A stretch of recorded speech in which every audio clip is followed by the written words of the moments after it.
gì đây?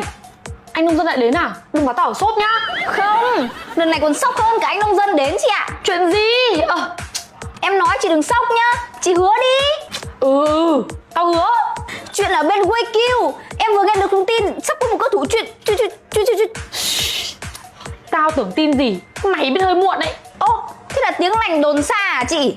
Chứ còn sao nữa, mà mày không lo bán hàng đi, suốt ngày ngồi buôn dưa lê bán dưa chuột. Nhà mình còn gì để bán ở đâu hả chị? WLT hết, 1W4 Eco hết. Em sắp bán thân rồi đây. Có thật là không còn gì để bán không? Thì có con nhảy turbo.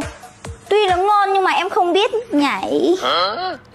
Turbo răm là để nhảy bi mà, có phải là nhảy như thế này đâu. Nhìn cái gì? Lo mà bán đi. Bao nhiêu ạ? 6 củ 5 tặng full phụ kiện.